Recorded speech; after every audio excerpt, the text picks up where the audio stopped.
Yes, so a very good morning to all the aspirants. I believe I'm clearly audible to you. So here we are in a session, an open session, talking about how to score 140 plus marks in essays.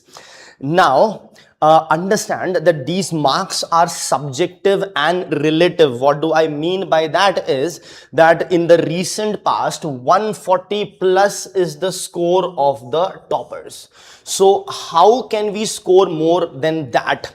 Because in your exam, in your mains examination, your essay paper and your optional paper are quite highly scoring. From the past few couple of years, it is also seen that ethics is also quite scoring. So we have to focus on these papers specifically, and on others as well. Even though they are low scoring, of course you have to focus there as well, or else your marks will decline a lot. So here we are talking about scoring 140 plus in essay.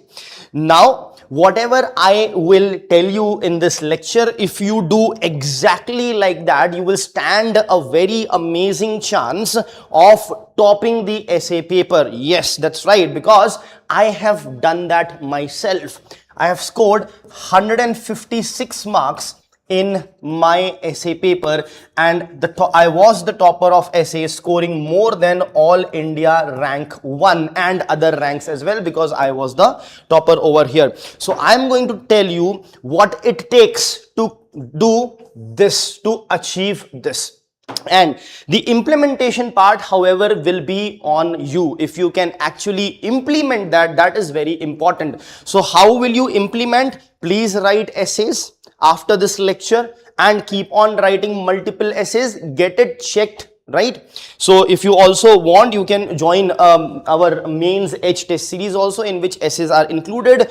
All those essays will be checked by me personally with micro and macro level details. So make sure that you implement that. But without further ado, let's get started with respect to topping in the essay examination. So I'm not even talking about 140 marks or anything like that. I want you to top in the essay examination. So let's see how to go about it. First of all, let us understand about the essay. See, in the up to 1980s, there was no essay as such. But in 1989, the government formed a committee, Satish Chandra Committee, which recommended the essay paper. And from 1990s onwards, what happened is the essay paper came in. Now, previously, the essay paper had only one essay, which was of 250 marks. But now, as we all know, what is the situation? Now, presently, we have two essays that you have to write. Two essays of 125 marks each. Now, we already know that people are scoring more than 140 plus in essays. That means it is definitely high scoring. But at the same time, it is also having a high risk. So this essay paper is a high risk, high reward paper. The reward part is clear. The people are scoring 140 plus, 150 plus. I myself have scored 156. So the reward part is clear. But the risk is also high. Now, why the risk is high? Is it because the essay topics are difficult? Absolutely not. The risk is high because these 250 marks are divided only between two essays, right? So each essay being 125 marks. So if you misinterpret the topic, if you go off track, if you don't write what is asked, if you mess up in one of the essays due to time, due to any XYZ reason, you will be messing up an entire 125 marks. Right? In GS paper, what happens? You mess up a question, 10 mark has been messed up. You mess up a question, 15 marks have been messed up.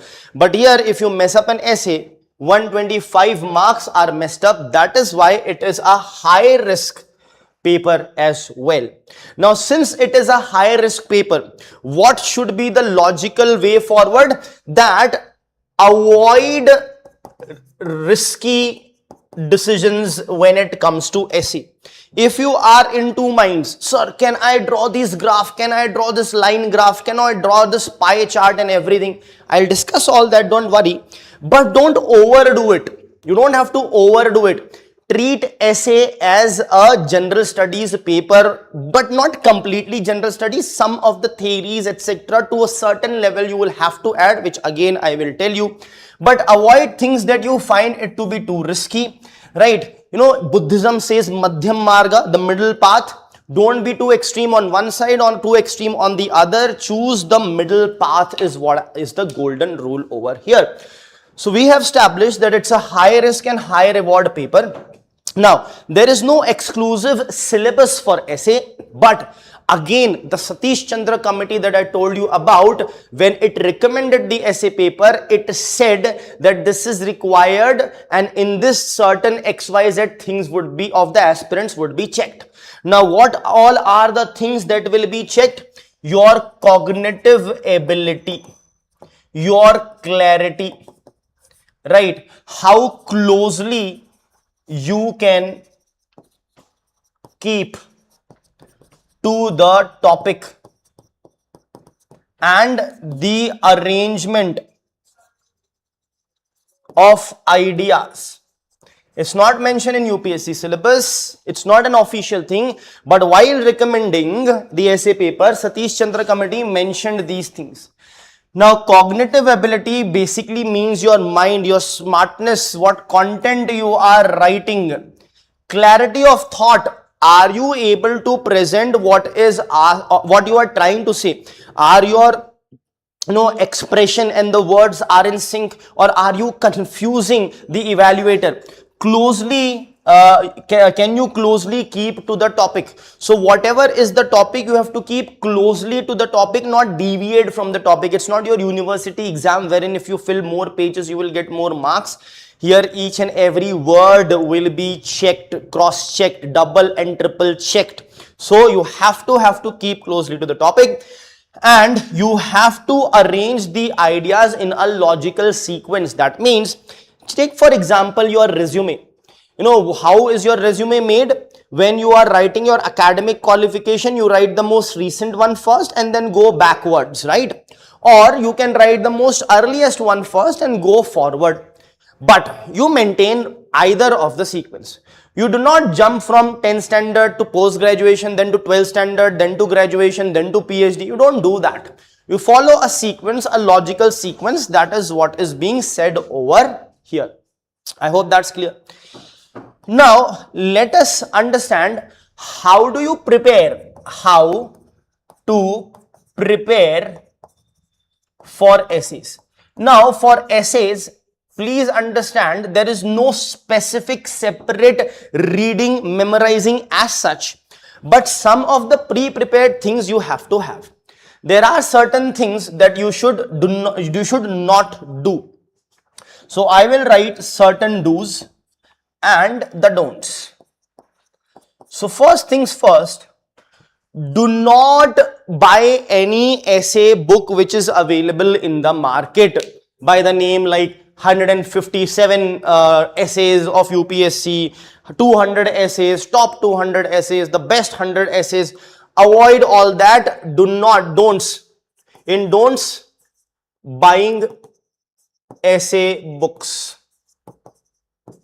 Do not do that. I strictly advise you against it. It's not just about the money. Of course, it's very difficult for some of us to even manage that money. It is that as well, but in addition to that, it will take you in a completely different off track. It will take you off track. It will not help you. The essays in them are pathetic. Please do not refer to them. Okay? There is no need for any extra reading or any extra book as well. This lecture is enough. After that, you have to practice and do the things that I am mentioning over here. You have to basically have notes. You have to write something. You have to have certain things ready. What things ready? So, for each theme on which the essays have been asked, have around 5 quotes, positive as well as from the negative perspective, 5 quotes on that theme. Have certain anecdotes. Anecdotes are short stories. You can take out the excerpts from religious texts also, from Bhagavad Gita for example, or the real life examples as well, or the anecdotes in general you can have. In addition to that, please have certain facts and figures and other supporting things like the Supreme Court judgments. You should have certain schemes ready, certain standard operating procedures ready, certain current affairs linkages ready, current affairs examples ready with respect to the theme that have been asked in essays. So in the last 30 years, around 16 themes are there on which essays have been asked. We will discuss that as well. Now, when it comes to current affairs linkage, when it comes to the government schemes, when it comes to the Supreme Court judgments, any serious aspirant would already know them. They are the macro level things which you know, because you don't have to go into the detail of the scheme as such with respect to criteria, provision or anything, but just at a macro level you will have to mention those things. But when it comes to the quotes, you have to write it and remember it. Anecdotes, write it in your own words, you can remember it. Just the theme of the anecdote, if you remember, you can again reproduce it in your own words. And the facts and figures, you will have to remember it. So these become very important. These are the notes that you should be having with yourself absolutely ready. And the SOP, what is this standard operating procedure? See, SOP will also be required in your ethics case studies. These are, when certain things happen, what is the standard operating procedure a bureaucrat has to follow? That is what the standard operating procedure, right? If there is corruption going on and you are in the government office, then should you directly make the news public? Absolutely not. That is not how whistleblowing works. So the standard operating procedure of whistleblowing, the standard operating procedure of the RTI Act, all those standard operating procedures you should know. The standard operating procedure of the citizen charter, because sometimes the essays can be very specific as well, so that you should know. But this will be very specifically required when the essay is of that nature. Otherwise, this and this you would already know. This and this is what you have to be ready with. I hope it is clear what we have to do and what we have to avoid. Right. Now, let us try to understand as to what are the themes on which the essays have been asked and what has been the themes or trend of the themes of the essays in the last few years. Okay. So, if we talk about the themes of essays, then see, there have been themes like certain very important themes like gender equality, women empowerment. Yes, see, both of them you can club it, but the essays have been such that you can make distinction between women empowerment and gender equality, right? So this is on the similar lines but still distinct and very prevalent. Then there has been essays with respect to education.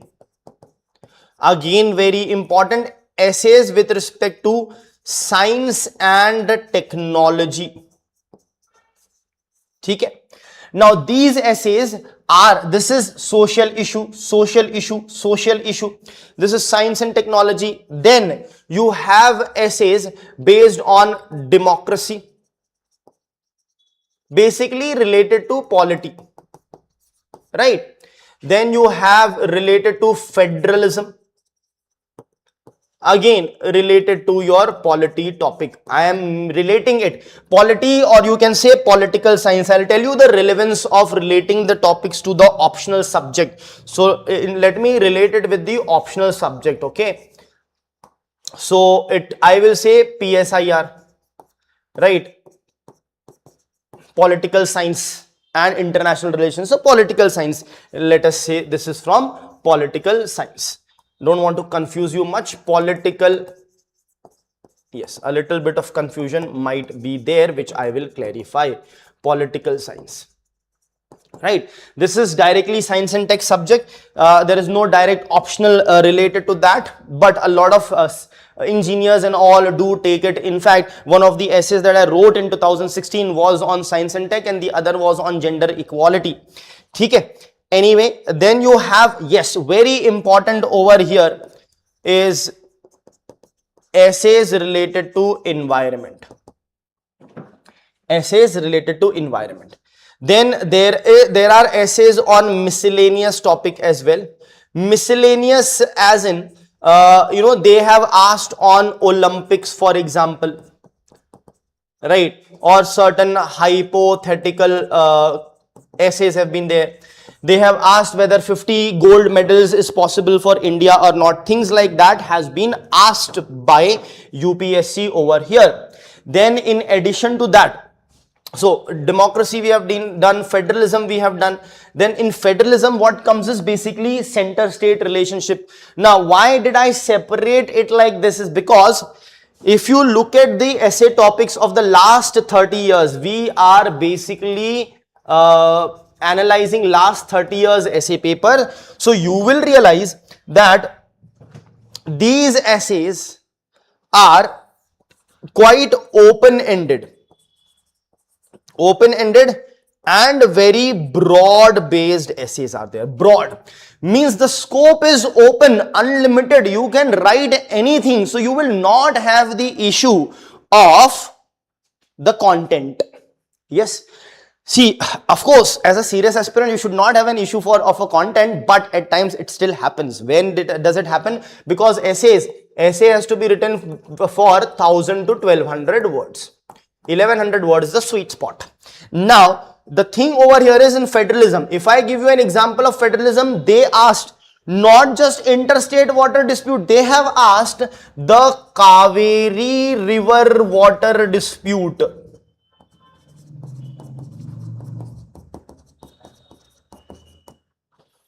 The interstate water dispute is what they have asked. Now, this was asked few years back when the Kaveri river water dispute was prevalent between the state of Karnataka and Tamil Nadu. And as an aspirant, you may think that yes, I know about it, I have read about it, but how much? You know enough probably to write a 150 word answer or a 250 word answer. But can you write 1000 to 1200 words on that? After writing 200, 300 words, you will realize that you are running out of the content. So that is why while choosing these topics, you have to be very clear. Do you know the enough content or not? Do you know enough content or not? Because here it's Olympics. You have to talk about certain sports other than cricket, right? If it is cricket, we can write 2000 words. But other sports, what is the situation? What can be improved? So on and so forth. What has been done? What has not been done? Becomes really very specific. So these are the specific topics, specific themes. However, some of the essays in this also are broad based, but a lot of them are actually concise in nature, or you can say these are close-ended essays.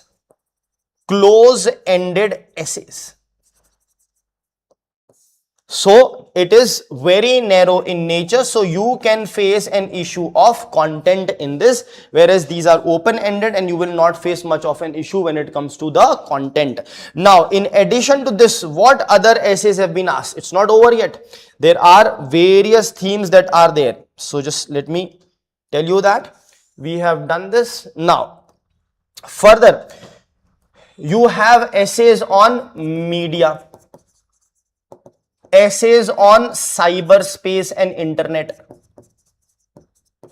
Now, please understand that the cyberspace and internet can be related to science and technology, but these science and technology essays at times have been quite broad based, and a part of science and technology is cyberspace and internet. Very specific essays have been asked in this. Then you have essay with respect to media as well.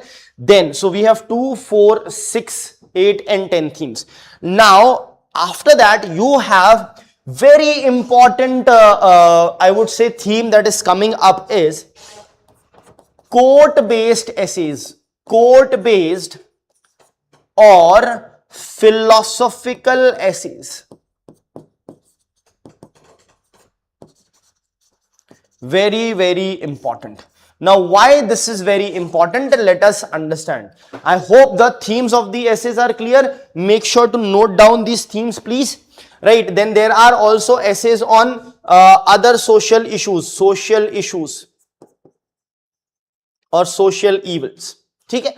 So these have been the broad based themes of essays generally with respect to UPSC. Now the focus over here is this as well. Why? Because what has happened few years back is, in essay you have section A and you have section B. Now I guess it was in 2021. In 2021 what happened is, see, before 2021, UPSC started giving code-based and philosophical essay. But people were sort of not doing those essays, writing other essays, because in section A, you have 1, 2, 3 and 4. And then section B also 4 essays, that is 5, 6, 7 and 8. So in section A, you have to do any one essay. And in section B, you have to do again any one essay. So before 2021, it has so happened that you had a code-based essay and there were other essays over here, then a code-based essay over here, and then other essays over here. So you can easily avoid solving this code-based or philosophical essay. You can easily avoid that. But I kept on telling my students that please practice for this also. And then you know what happened? In 2021, UPSC came up with section A completely filled with quote-based essays. This is also the same, this is also the same, this is also the same. There is absolutely no escape for you. And over here also they come up with code-based, and only one was from another topic. So you had the paper dominated, and this was also some other, but here also a couple of code-based essays were there. So you had a essay paper completely dominated by quote and philosophical based essays. Now, what has happened in 2025? If you look at 2025, the entire essay paper is quote-based or philosophical essay. Not a single essay of any different topic. Every topic is philosophical in nature. So UPSC basically forced you to select only the philosophical essay and nothing else. Now there is a high possibility that this trend continues, but there is also a possibility that the trend reverses. So now the question is there in front of an aspirant: should they write only philosophical essays, or should they write essays other than philosophical essays? I would suggest, guys, please make sure that you write all kinds of essays. What do I mean by that?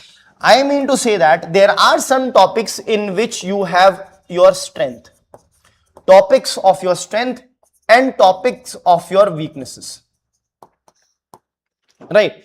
Now, when we were in schools and colleges, the test series, we used to try to score as much as possible. That is fair enough. We have to do it over here also, but not in every test. Right. Those things we will do in our phase 3 of mains H test series, wherein we will be revising and we will be simulating the UPSC scenario and trying to improve our marks. But in our first phase and even in the second phase, what we will do is, you will be writing essays based on your strength as well as essays based on your weakness. So let's say if gender equality is your strength and quote-based philosophical essay is your weakness, and in the test series you get topics which has gender equality in it theme as well as the quote-based theme, make sure you practice this as well. In the next one, you can practice this. Right. So the idea is you should write essays in the test series on the themes that are your strength as well as on the theme that is your weakness as well. That is what you should do. In the UPSC exam, of course, you will choose the strength, the topic of your strength. We will come to that also, the topic selection. There's a lot of confusion for the aspirants. The aspirants think that whatever is the topic which very less people will select, they should select that. So we'll discuss on that as well. So this is clear. In your test series, please write the essays in which you have strength, practice that as well. Please also write the essays in which you are weak, the themes of the essays in which you are weak, right? Now, let us first come to the time distribution of the essays. So let's talk about time management in essay paper, right? Now here I would want your participation, guys. I would want you to comment as to how much time you should devote. See, first listen here, this time management, you have 180 minutes. In 180 minutes, you have to write 2 essays. So it's a simple math that you have 90 minutes for 1 essay, right? Now, my question is, when you have 90 minutes for 1 essay, how much, there are 3 things that you will have to do. Yes, 3 things. 1, 3 macro things. Of course, you will sign your answer sheet and all that. I'm not considering that. But 3 things that you have to do for writing an essay is, first is topic selection. First is topic selection. Second is devising or making the framework for the essay. And third is writing the essay.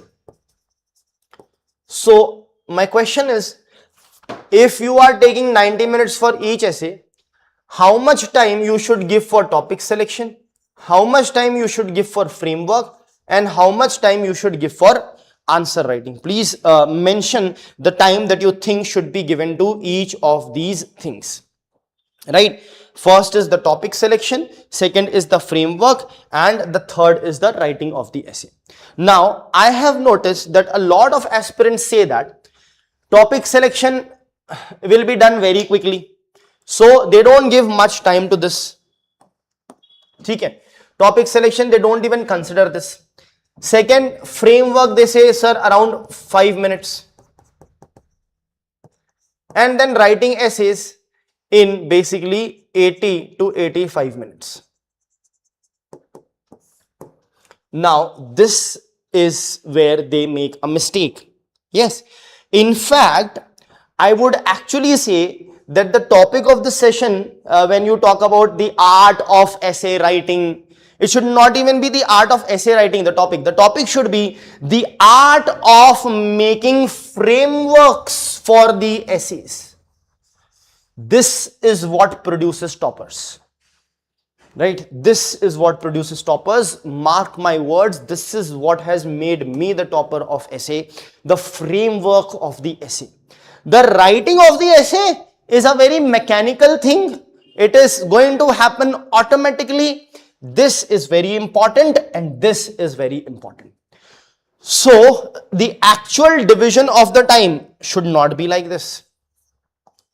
The actual division of the time would be, spend 5 to 10 minutes in deciding which topic you will write in section 1 and which topic you will write in section 2. Now, please also understand, do not just look at section A, decide the topic, write it, and then look at section B and to decide the topic. No. Why not? Please look at both the sections together. Section A will be here, section B will be here. Right? Topics 1, 2, 3, and 4, topics 5, 6, 7, and 8. Now, imagine the scenario wherein you look at section A, you realize that topic 3 is very good. I can write it. This is related to my optional sociology, for example, right? And you write the essay. Then after writing the essay, you look at section B and you realize that here other topics are quite difficult, but there is one topic again related to the similar theme. Now, what will happen is your topics will become similar. So that is monotony for the evaluator as well. Second, you will be repeating a lot of points without realizing. You will be repeating the schemes, you will be repeating the solution, you will be repeating the challenges, you will be repeating the arguments, you will be repeating a lot of things without even realizing. If you try not to repeat, you may end up short of content over here. You will waste of time may happen over here. Why? Because you just looked at section A and wrote the essay, and then only you looked at section B. So that is why what you should do is you should look at both the sections together, in the sense that before choosing one topic from section A and starting to write, also look at section B and decide what topic you will be choosing and writing. After writing the essay in section A, the topic from section B can change. That's a different thing, but please have a look so that you realize that if these two themes are same, I will choose the theme from here, and here I would write another essay because there is another essay which is easy based on my strength only. And then you end up writing this essay, and then you end up writing this essay as well.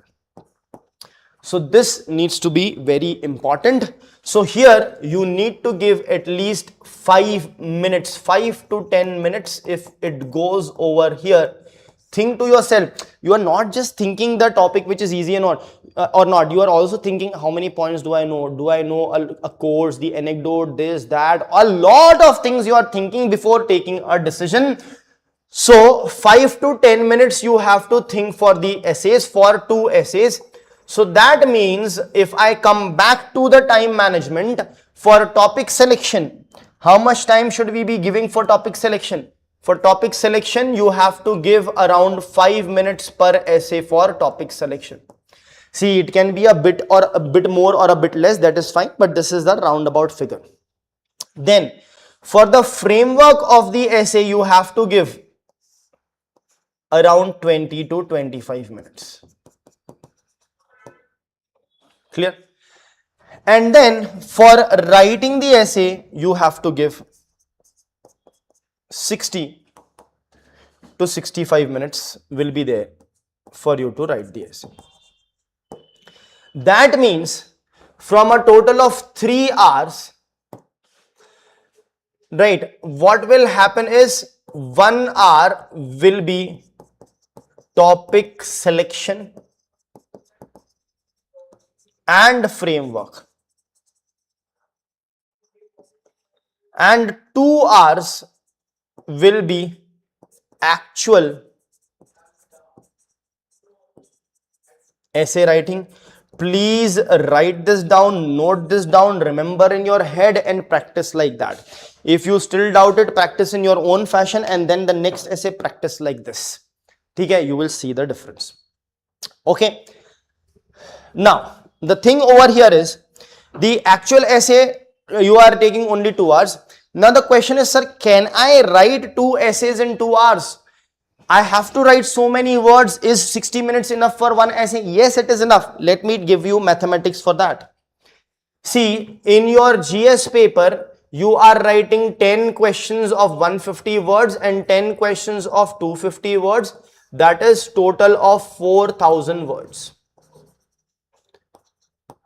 in 3 hours. That means in 1 hour, how many words are you writing? That is 4,000 divided by 3. That is, you are writing 1,333 words. Right. Your essay is of 1,000 to 1,200 words.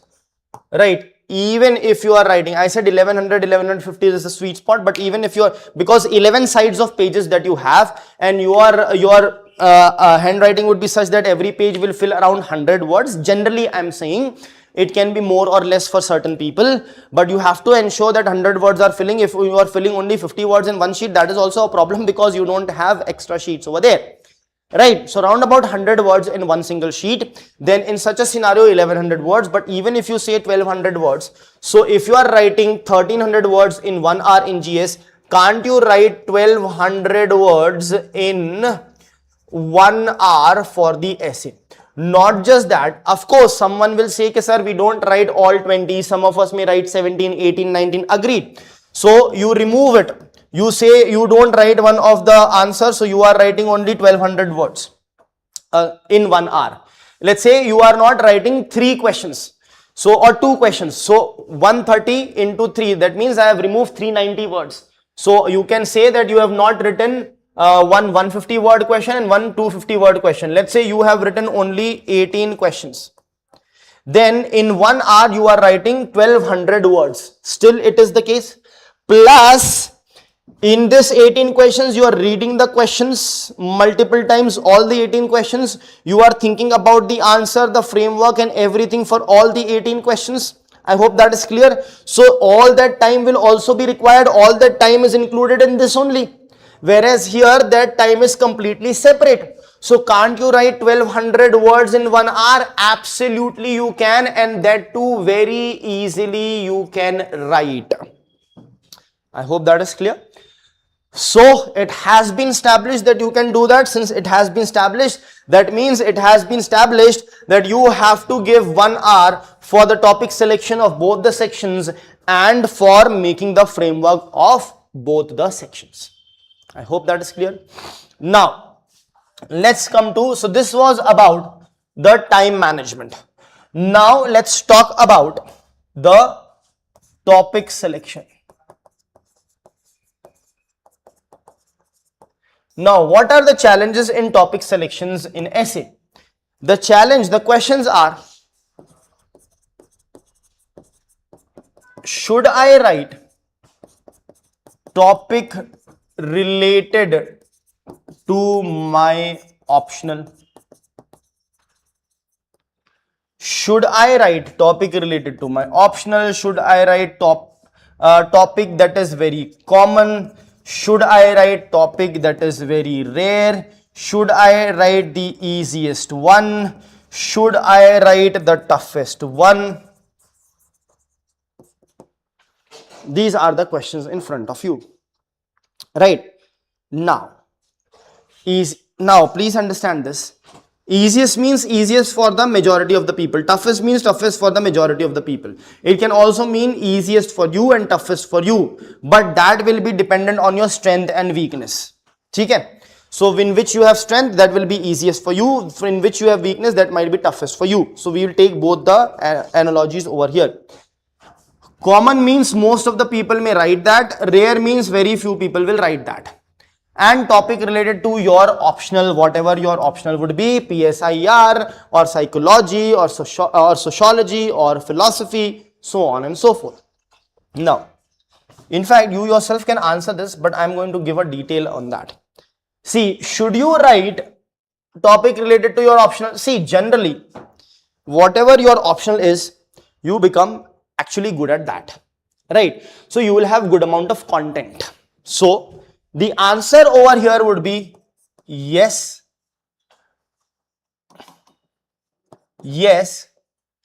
but do not make it too technical.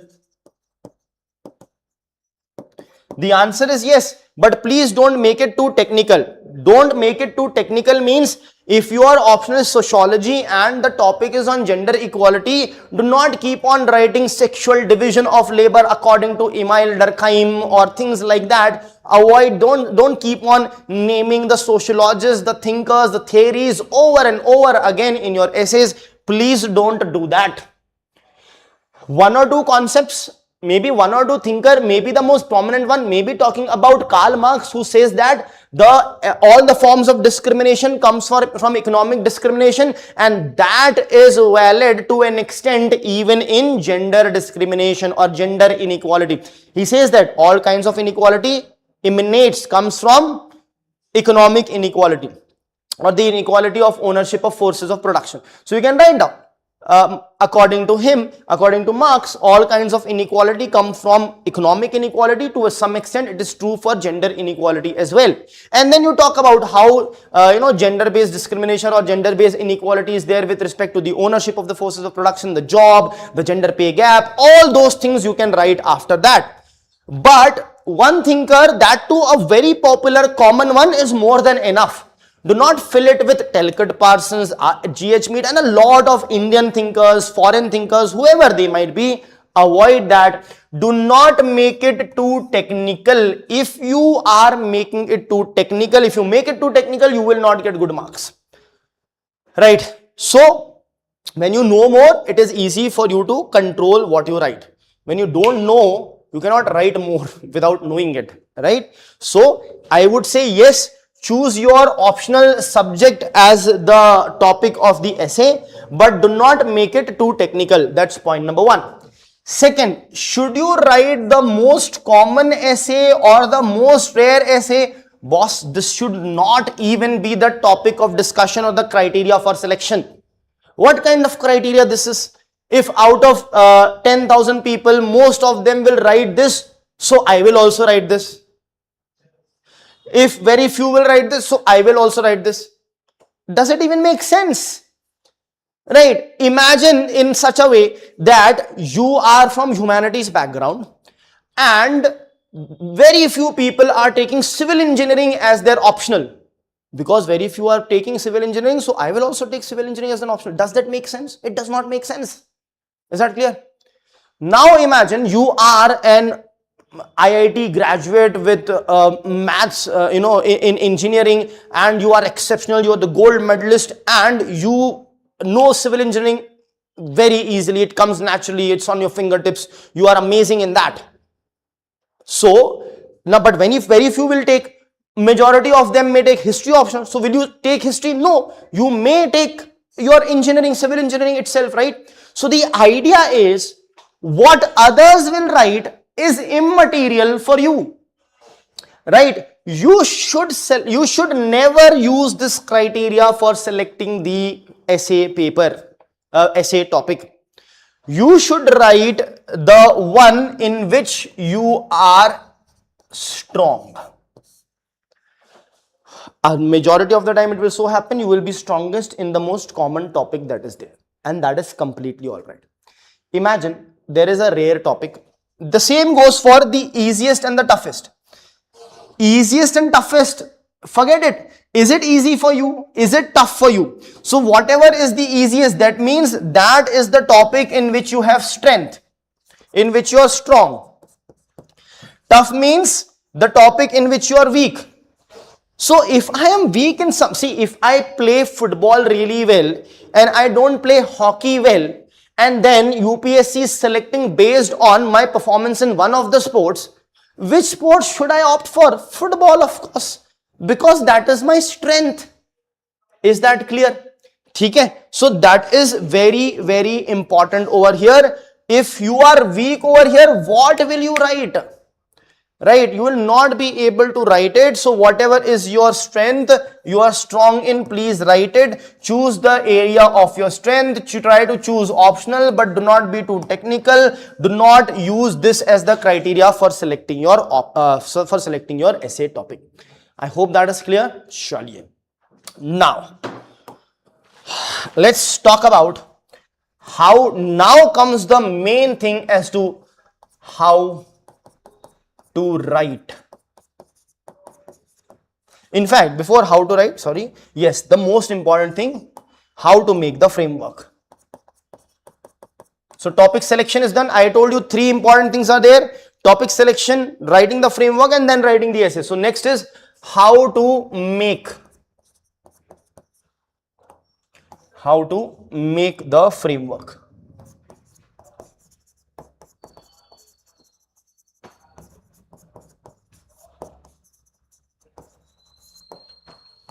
ठीक है, चलिए, I will give you a very easy topic first to make the framework, and try to make the framework, right, and see how it pans out. The topic I am giving, very easy topic, I am mentioning it over here. The topic is gender equality is the need of the hour. Yes. Come on, quickly try to make some framework over here, and along with you, I will also try to do that. First, I will tell you what kind of framework you will make, and then I will tell you what kind of framework was supposed to be made. Right. So what students do is, when they see this topic, gender equality is the need of the hour. So they will talk about what is gender, or what is gender equality. They will mention what is gender equality, what is the status of gender equality in India. Okay, what are the issues? What are the issues with respect to gender equality? Issues or challenges with respect to the gender equality. What is the impact this, or in fact, you can have it that what is the impact we are facing due to gender equality, then the issues and challenges that we have due to gender equality, and then you would be talking about the solutions for the gender equality, and then you will conclude your essay. And here there will be, this is nothing but your introduction of the essay.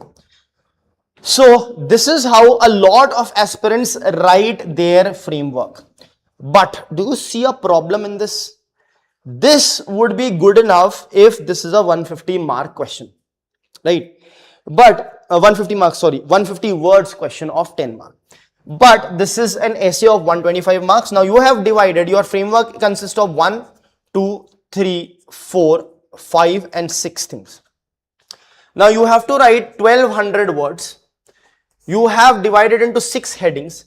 That means each heading you have to write 200 words still. That means what? That means you still have to write more than 10 mark worth of question words. More 10 mark question has 150 words. More than that you have to write in each heading. But you know that each 150 word question also you divide it in multiple things, multiple layers and dimensions, right? Or else you'd go off track. This is close to 250 words, a 15 marker question in which you go off track multiple times, correct? So if you make a framework like this framework was made in 30 seconds, in 1 minute. If you do that, if you don't spend time on your framework, this is what you will get. And each heading is an answer in itself. And then you will start going off track, right? So how should the framework actually be? Let us have a look at that. Okay, how? So this is what the aspirants do, where they make a mistake, but it is not how it should be. Then how should it be? Let us have a look at that. You have to create a framework at a very micro level, micro framework. Stop even calling them framework, call it micro framework. Let's see how the micro framework is made, right? Now let's say, now I get an essay topic, gender equality is the need of the hour. So first of all, I will start my essay with the historical backing or with historical background. Now this is my framework, not the essay in itself. Historical background is what I will mention first. Under historical background, what I will mention is during the Vedic period, I will mention about the Vedic period.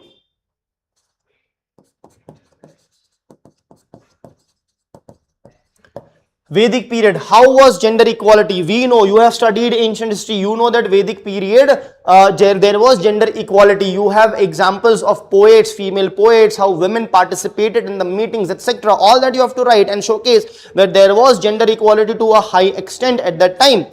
But then came the later Vedic period. Wherein gender inequality started to encroach, right? Then you have the medieval history. In medieval history, what is there? The incursion, the invasion, right? The Mughal invasion, etc.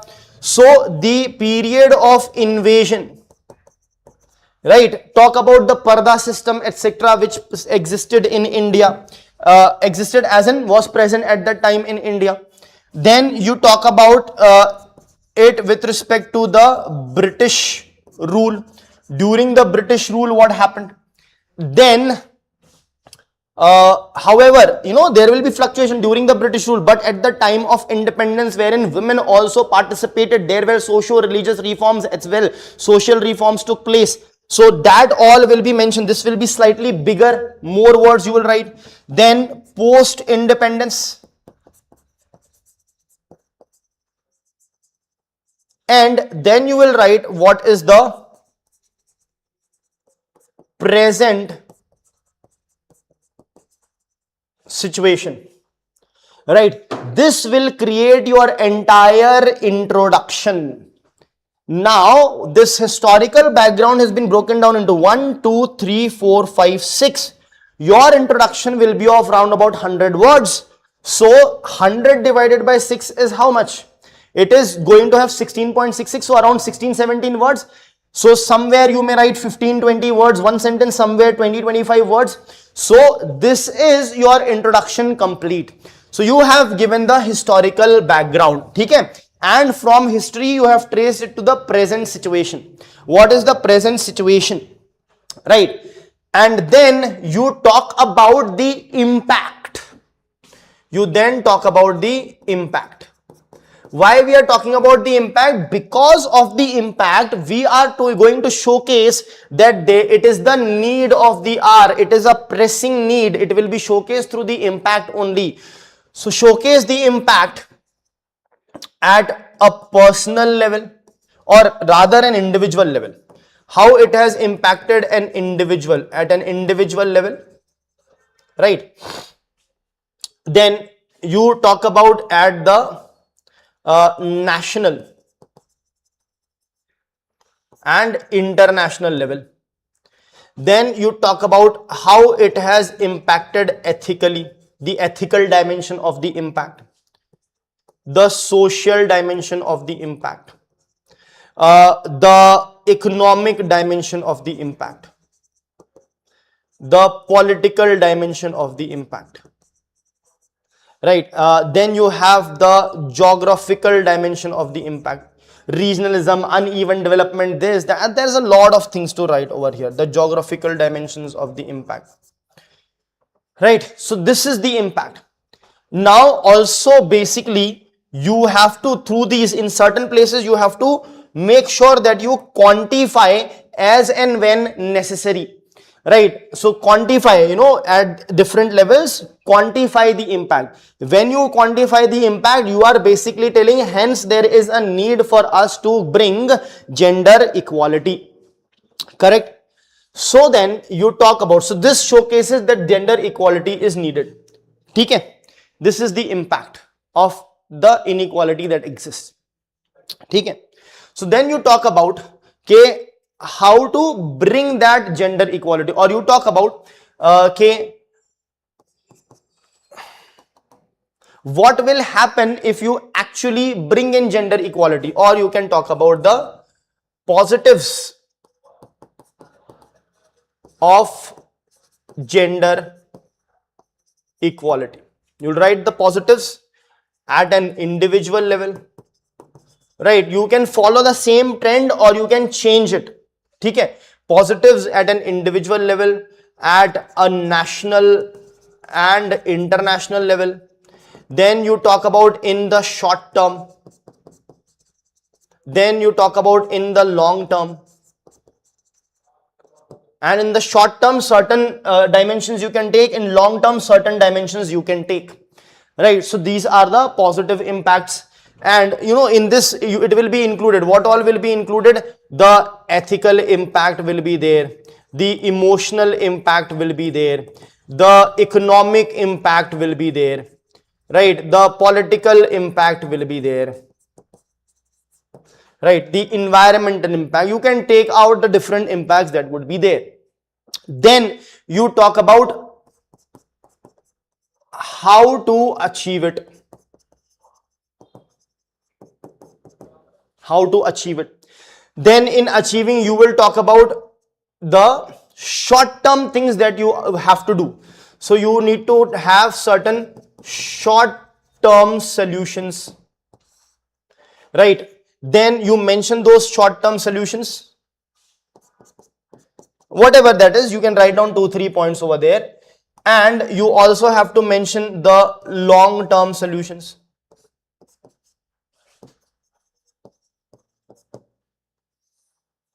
Short term solutions and long term solutions. In short term solutions also there will be this, let me just break it down. Short term solutions, long term solutions, all these solutions can be brought in via the individual sensitization. Individual sensitization by the NGOs, for example, or societies, the various pressure groups, NGOs, etc. that are there. So social organizations. Then at an international level, the world or the universal, global organization is the better word, not the world organizations, global organizations. Then you talk about the laws can also bring in gender equality. So you talk about the legislative solution, right? Economic solution of making the females economically and financially independent. Economic solution, right? And all these things for long term and short term also you can mention what can be done. Now here, in every essay, try to have a value added point which not many will write, but you have to write. And what is that? Here the entire essay with respect to gender equality will be written knowing that it is the females who are exploited, who are discriminated, who are disadvantaged in the patriarchal society. However, we will also write a certain 7,500 words with respect to the let's say the exploitation, you would call it, or the burden of patriarchy on the males also. At the same time, we would also include the transgenders as well. So that is going to make your essay stand out, because very few people would write about that. So what we will now do is, we will now also talk about burden on men. So what issues that they face, the issues that they face, how what are the issues and challenges that they face, and how to resolve them, the solution of this. This will be brief, and then you talk about the transgenders as well, the issues that they face and the solution that you can provide. So this thing is encapsulated in the bigger picture, correct? And then you have already mentioned how to achieve it. Now achieving this gender equality will be laced with a lot of challenges. So mention those challenges, then provide solution to those challenges, and then you will conclude your essay. So this is how your essay is actually going to look like. Now let us see an interesting thing over here. How many points we have mentioned? In fact, this is going to be further broken down. So we have mentioned 1, 2, 3, 4, 5, 6. Then 7, 8, 9, 10, 11, 12 and 13. Then you have 14, 15, 16, 17. These will also be further broken down. 18, 19, 20, 21. Then 22, 23, 24, 25, 26, 27. Then you have 28, 29. In fact, this shift on men itself will be a point in itself, wherein you write a paragraph and shift it to the men. So you will have 28, 29, 30. Then this is 31, 32 and 33. Then this is 34 and this is 35 and this is 36. Plus you may have a couple of pointers here. So basically we have broken down the entire essay into approximately 40 pointers, 40 subtopics, 40 microtopics. You will write 1200 words divided into 40 subtopics or microtopics. Now here, that means each pointer you have to write only around 30 words. Now I understand sometimes it will be 15, 20, 25, sometimes it will be 40, 50 as well.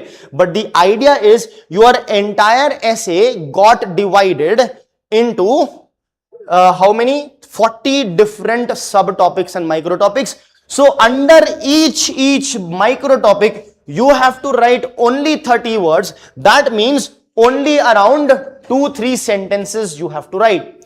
So now when your framework is ready, can't you look at the framework and write 2 sentences on Vedic period with respect to gender equality, later Vedic period, invasion, British rule, post-independence, present situation? In some of the points you may not know much, so write 1 sentence. Some of the points you may know more, so write more than that. Right? So this, guys, is how you make the framework of an essay.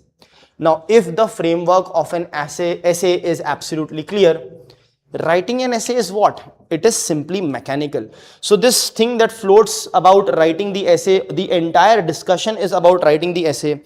Trust me, guys, it is the framework of the essay that is the most important thing. This is coming from someone who has topped in the essay paper, so you can take it as, set in stone. This is what you have to do. I hope that is clear. Now you would also probably say that this was an easier topic, but guys, whatever the topic, do this. Maybe in some topics, of course, I do empathize with you that 40 pointers may not be possible. Maybe 30 is possible. Still, it's 40 words. Maybe only 20 is possible. Still, it's just 60 words, right? At least 20 will be possible, and when you practice, you will realize, be it a philosophical essay also, you can still break it down into 30-40 subtopics very, very easily. Okay, chaliye then. Now, let's try this with another essay topic, that is, so this, I hope this is absolutely clear. We have divided into around 40 topics, and these are those 40 topics. Okay. And now, since I understand you might say that gender equality is the need of the hour is a very, you can say, easy topic. So let us now try it out with respect to slightly difficult, not slightly, of course, difficult topic. We will choose now a philosophical essay, a code-based essay. And on that code-based essay, we will basically do the exact same thing that we have done over here. All right, surely let's get started.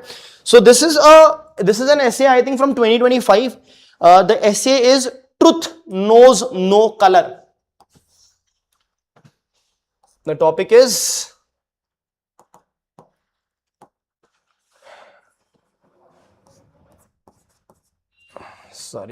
let me write it down here. Truth knows no color.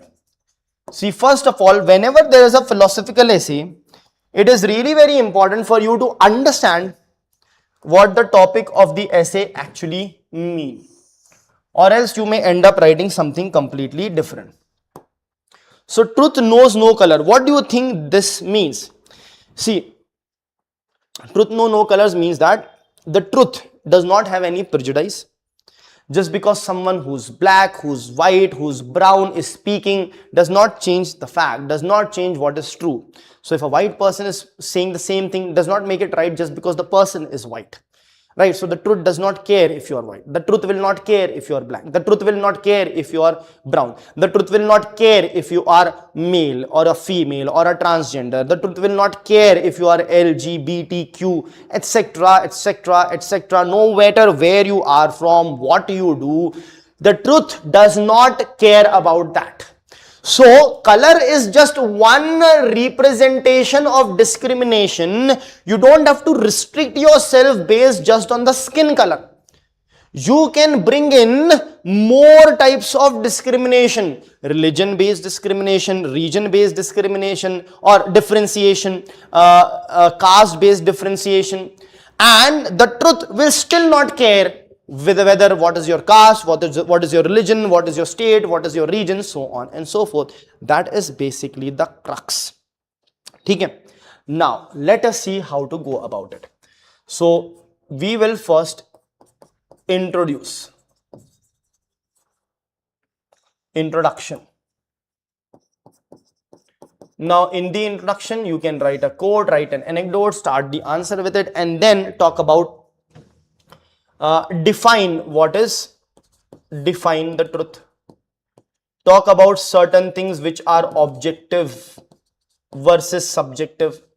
Now, objective versus subjective means what? See, 2 plus 2 is, as of now, it's 4, right?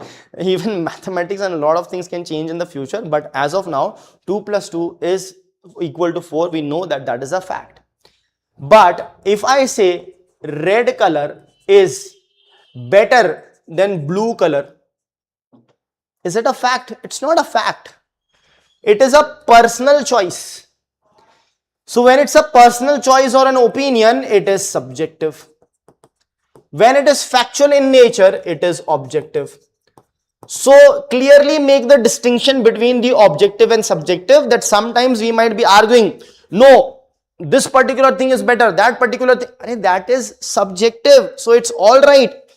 I understand where you are coming from, but please also empathize with my choice as well, right? So that will become really very important for you to differentiate between the objectivity and the subjectivity.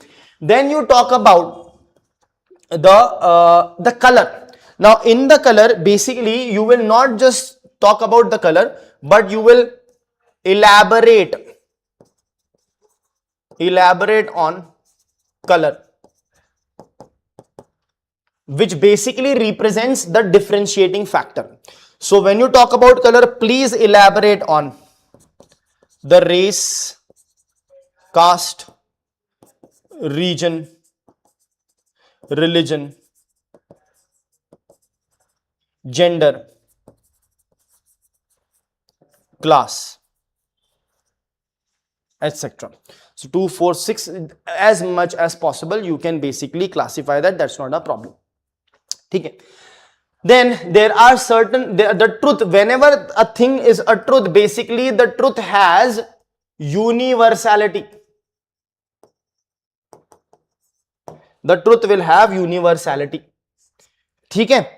So it does not change with time, it does not change with space. The government may change the truth in the book, that's a different thing. But again, the truth will still remain the truth even though you have changed it in the books. Okay, I hope that is clear. Now, once you have introduced that, then you can talk about the philosophical context or the philosophical concept of truth. In the philosophical concept of truth, you can take the concept of truth from ancient history, ancient Indian history, ancient India, the Greek philosophy, right? And other philosophies also of the Europe, specifically focus on India. That is very, very important. So you talk about the Buddhist philosophy, right? The Jain philosophy, right? So all those philosophy you have to talk about. Then you can take some other philosophers like Kant, what Kant has said about the truth. So you are basically, see, this is going in the philosophical dimension, but we are trying to keep it as generic as possible also, because not to make it completely generic, but it will automatically go in philosophical direction. That is why we are trying to keep it a bit generic. Then comes the psychological barriers.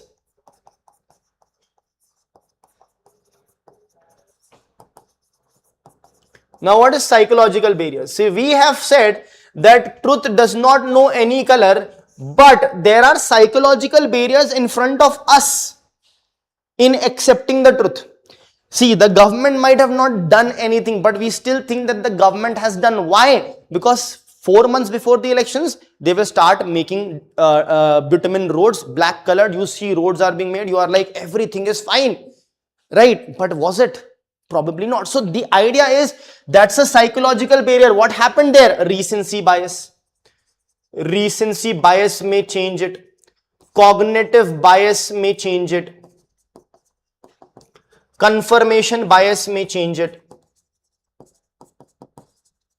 See, confirmation bias as in, the day you have proper breakfast, the day you don't have any, the day you have proper breakfast and you write an exam, you scored well. So you will realize, oh, today I had good breakfast. So I wrote the exam, the marks was good.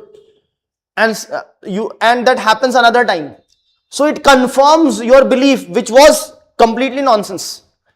Right? But still, it got confirmed. Because of that, you are having a confirmation bias. So all these biases can come in.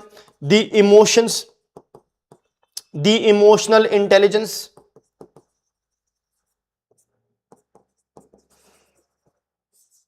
all these things are going to be the barriers for the truth to come out. There is selective bias. So write as many as possible over here, not too many of course, but 7, 8 is good enough. Okay. Now, then you talk about, now once we have gone through this, then you talk about the political dimension.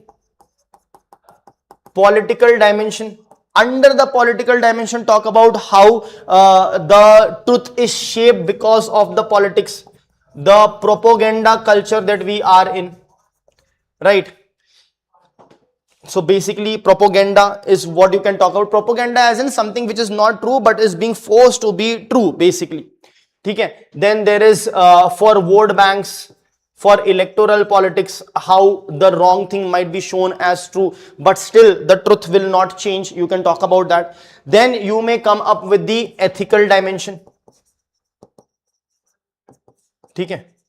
Ethical dimension of the truth. Now, what all will be the ethical dimensions of the truth? See, the moral courage to speak, right? Truth in public services. The probity in governance, for example.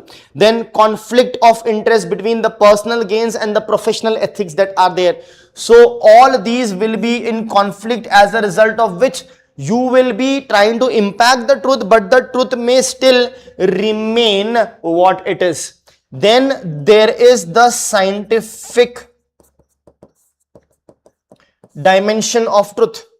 Experiments that are conducted to identify the truth. If the experiments fail, the truth can be disregarded. That means the truth never was the truth that you were thinking, right? So all these dimensions are going to come. Then you can talk about the contemporary relevance. Contemporary relevance.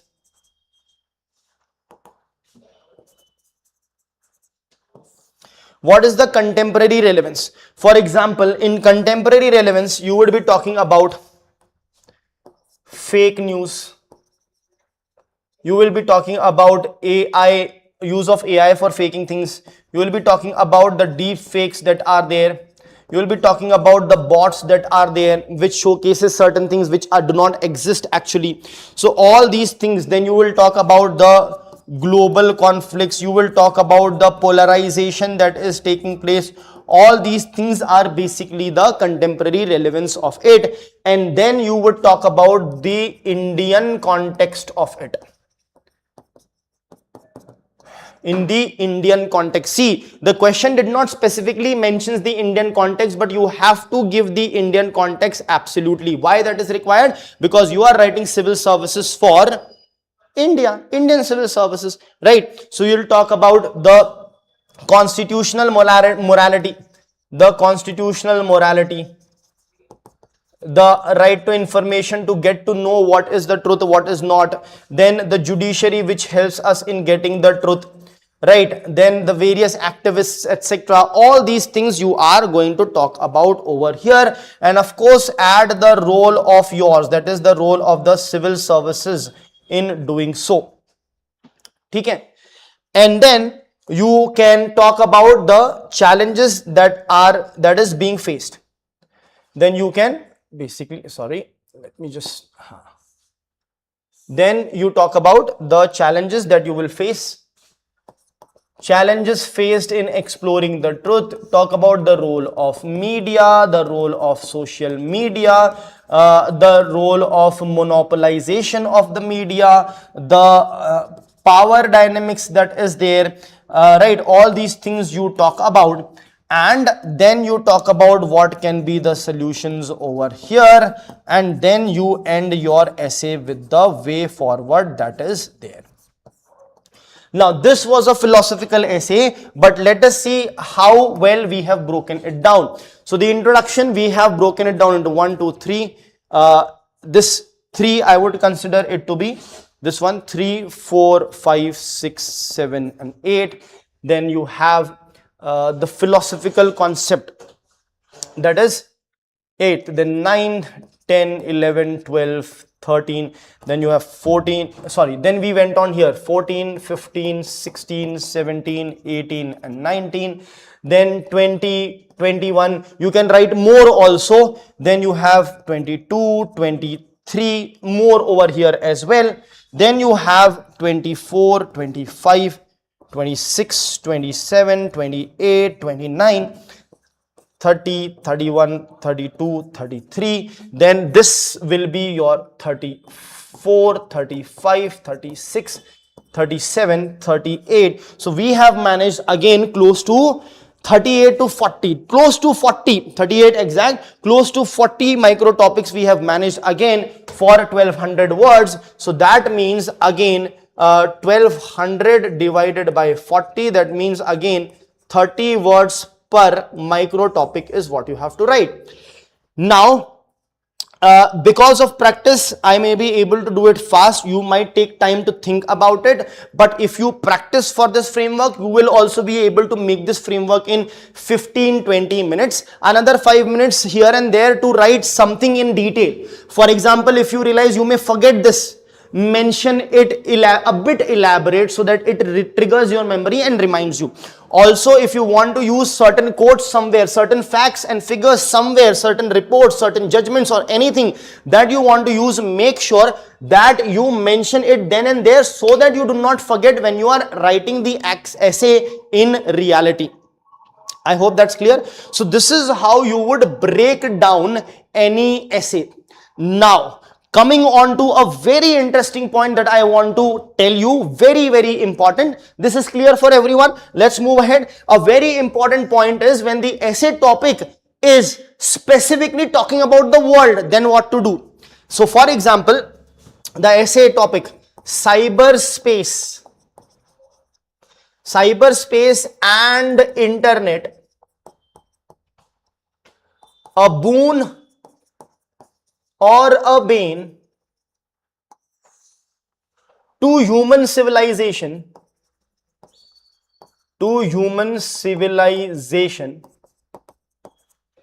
in the long run, to human civilization